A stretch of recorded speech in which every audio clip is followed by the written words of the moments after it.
then it happens, and we'll see what happens. Okay.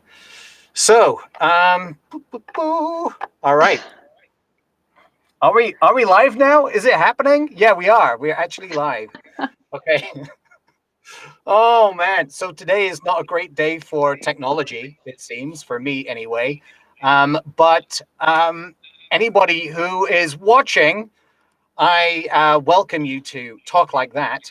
Welcome back. And I am delighted to be interviewing today an old Facebook friend that I believe we've never actually met. We've only ever communicated through texting before over the past few That's years. right. Yes, I don't. I'm trying to think back to how we met. But we certainly met face to face. Yes. Spoken over the phone.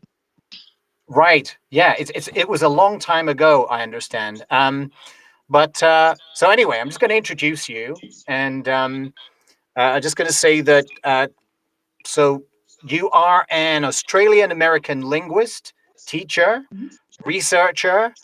You're also the author of many works of fiction and nonfiction, including the bestseller God Bless America, Strange, Unusual Religious Beliefs and Practices in the United States, Whinger Wanker Wowzer, Aussie English Insults, Deprecatory Language and the Australian Ethos. That's my favorite title. And your latest book, On the Offensive, Prejudice in Language, Past and Present. So, Karen, I'm delighted to welcome you, Dr. Karen Stollznow. And paper, Whinger Wanker. It's old, so I'm going to be talking about that one today. Right, so it's an old title, that one. Yeah. It's a paper. It goes back to about 2003, I think, for a conference I did in Australia decades ago. So Awesome. Okay, I saw the title and I thought that is brilliant. I would definitely pick that up off the bookshelf and read it if it were there. But as it's a paper, probably not. Thank you. Yeah. That So, something sounds very titillating, and it's actually dull and academic and boring. Right. Yes, of course. It does sound like a very academic title indeed. So, Karen, you write about so many different topics, including language and culture, history, science, and religion. You also write columns. You've appeared on national and international podcasts, radio and TV shows, and you're also a parent of a small child. How do you find the time to do all this? I don't. I'm not nearly as productive as I would like to be. I am like everyone else right now, and a lot on my plate, and a lot of things that fall by the wayside. Right, and but I mean, you're obviously you're very busy. Yeah, I am. I mean, I'm doing a lot of different things. But I have to juggle everything as best as I can. Again, like everyone else, and it's during the pandemic. I think everyone got a lot more time to do what we want all the time, and yet still time just flying past, and I don't get half the things done I need to get done. Right. Yeah. Who does? I mean, even now that we're kind of like stuck at home, and do you have lockdown where you are? We don't have lockdown. I mean, everyone's wearing masks, and we still have very high numbers of people who have the virus. But at the same time, more and more people are getting access to the vaccine. I haven't had access to it yet. I'm looking forward to that.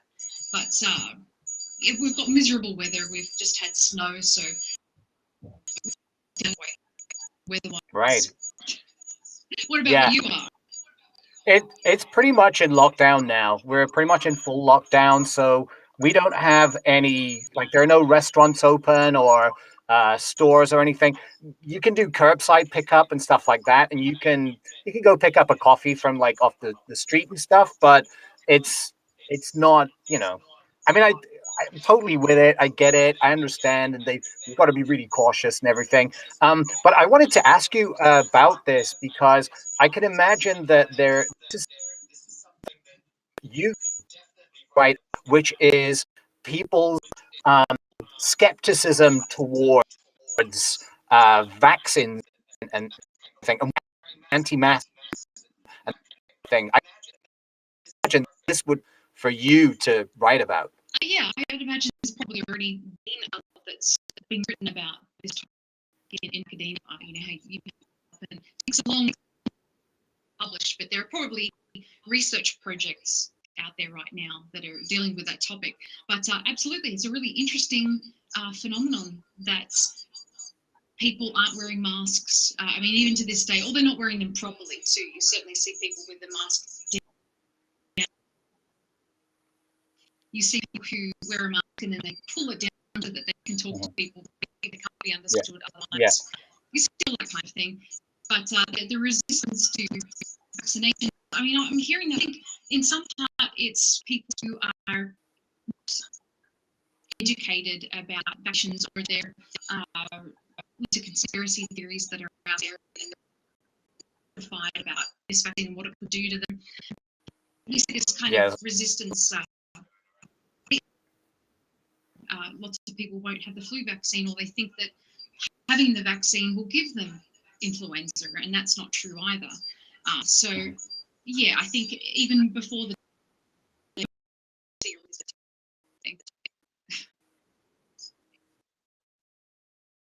I was on my way to work the other day, and there were I've got this kind of a what is it, a Noshio, what are those masks with the like the filters at the side? A friend of mine dropped this off for me. She works in a frontline healthcare worker. She works in a care home, and it's got it's like the full thing. It's kind of, it sounds like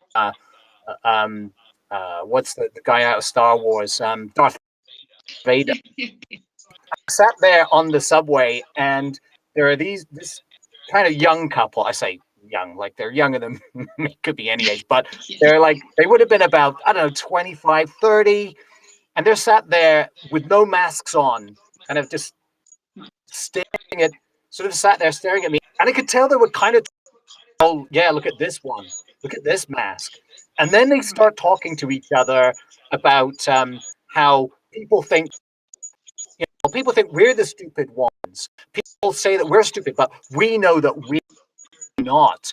Yeah, I mean, we're doomed. I mean, look at these people wearing these masks and stuff. We're just doomed, and they believe everything. I'm thinking, they're obviously just wanting me to engage, right? They want my attention, and I'm just sat there.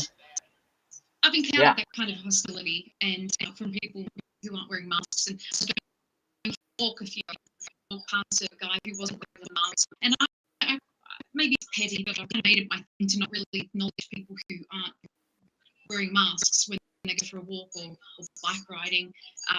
It feels like it's a lack of respect. I feel like I'm respecting other people by wearing a mask, and anyway, so I acknowledge him, and a lot of people don't acknowledge him for a way. As soon as he passed me, so oh, okay, then don't say that. Okay, I think we're having some. I'm not sure whether, probably my end. Oh dear. Yeah, from this end with delays. Right. Yeah. So I'm going to go on and ask my second question. Sure. Because I know you have to go pick up your son in a little while anyway. So there's so many things that I want to ask you about, and I've had to be brutal with narrowing it down what I'm going to ask. So I hope that we can meet again at some point in the future, and when maybe when technology is working better. So, but I mean, because there's so you've written about that I want to ask, and like languages, endangered system.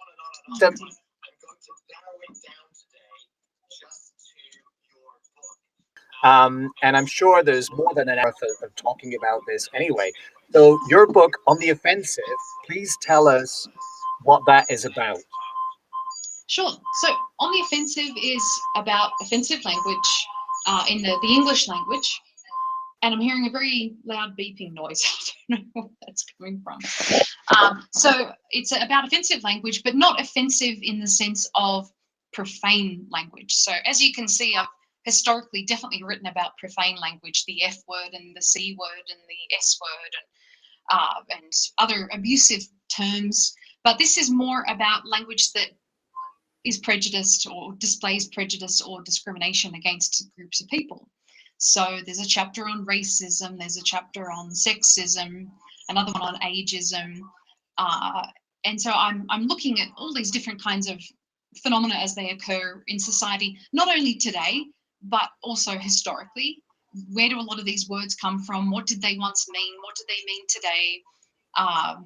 And also looking at overt forms of offensive language, like the N word is obviously very offensive, through to more overtly offensive words and microaggressions and terms where we can offend someone and then not understand why. So to delve into those terms and the phrases and to try to understand what they mean to people who are discriminated against. Excellent. I wanted to add, like, the cultural landscape has changed so, like, the last few years, and I mean, let alone our short lifetimes. And Yeah. I think that one thing that reflects like the culture and so on is that comedies have and now they're being pulled from their viewing platforms, or they have to have warnings at the start. Mm-hmm. Mm-hmm. Yeah, I mean, I think about older shows like Faulty Towers or All in the Family. When All in the Family was meant to be a parody of that kind of thinking, of racist and sexist thinking. So it wasn't really glorifying that way of talking or thinking. So certainly language is very much of its time and we need to examine it within context. So in the times where Faulty Towers came out, people thought about these kinds of things differently. There's been a lot more awareness in following decades about racism and discrimination, and so certainly we've got a different perspective on these kinds of things. But it is funny to see these shows and to hear the kind of language that they were using that absolutely would not make it through today, through censors. Right. Yeah. I mean, I don't know if you've ever seen Little Britain or the Mighty Show. Yes, yeah, I've seen those. When I was in Australia, don't have access to it as much here.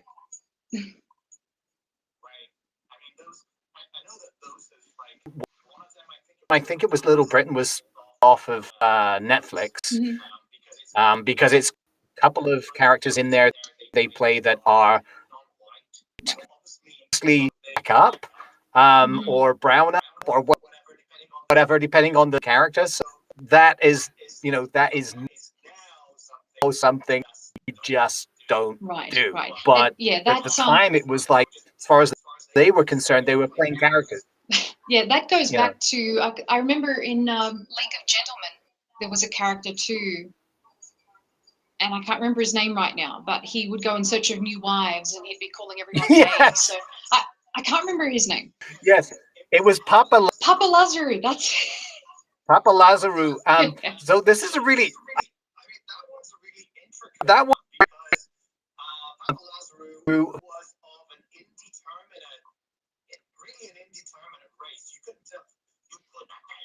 Spoken is kind of a distinct. You're my wife, Yes. And then he would babble in a language that was just nonsense. Yes. And but he was the character. I mean, if you look up Papa Lazaru, anybody who's never heard of it on League of Gentlemen,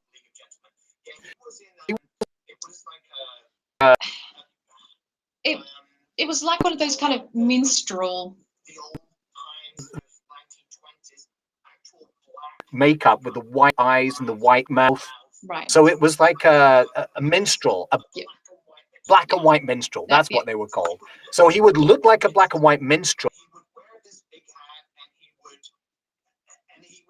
of an indeterminate race, but obviously Right. with makeup on.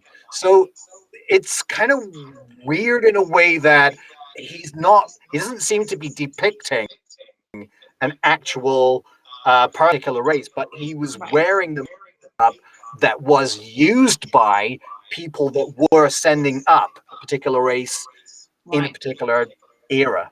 Right. Yeah. As you say, Weird. that goes back to the black and white minstrel shows. So Al Jolson, in those days, and it's interesting because African American people really used to enjoy those kinds of shows. In their day, they were very popular amongst that demographic. But nowadays, decades on, upon reflection of history and all of the systemic racism which has taken place and continues to take place, upon reflection, it is absolutely seen as being racist, and the characters, the caricatures of black people that were played in those shows are extremely racist now. To see just these very limited stereotypes of the kinds of people within the black community, it is highly offensive today. People also talk about brown face, which is going to be mimicking a Hispanic people, and so it's absolutely seen as offensive today, but in its day was a very popular pastime. So, That's right, yes. yeah. But yeah, I mean, I think there was a case with Justin Trudeau. I think there were some old photographs of him dressed up in blackface or brownface and attending some kind of school function, maybe. So there's certainly a lot of this in history, and there was the incidents with Paula Dean, the celebrity chef. He's failing us now. Okay, Oh, I can. it's so annoying. Well, Then it's like we can this always we can so always reschedule if you like and use different software. I wonder if it is the software though, or I whether usually it's just use like Zoom. Wi-Fi. Maybe we could try Zoom? that, or Yeah. Yeah. Maybe we should just use Zoom or something because, yeah, it's hard. This is the thing because there are so many different points at where the problem could be happening. It's like right. it's hard to ascertain, like work out what it is, like where it's happening, and Yeah, there are points where it's like it's working just fine, and then it just like completely freezes. it was So certainly annoying. very disorienting for me because nothing's coming through on my computer, but I can hear you through my phone on Instagram. And yeah, Oh, it's a little disorienting. So if you like, we can always reschedule this and maybe do a test beforehand and yeah. try again. Yeah, I think that's probably the best thing to do. I mean, there was one guy who I tried to get to interview 3 times. The third time was lucky. We still had problems, but then we eventually just went live on Instagram. But it Right. was actually working on Instagram and wouldn't work on anything else. So I'm nothing if not persistent. So yeah, maybe we could just reschedule this and we'll Absolutely. do some testing beforehand. Okay. All right. Well, what I'm going to do is I'm going to stop the live, but then I'll still be talking to you so we can reschedule everything, and that will give you plenty of time to go and pick up your boy. So, I don't think I've got no viewers right now anyway, which makes perfect sense. Okay, so let me. I'm going to end this.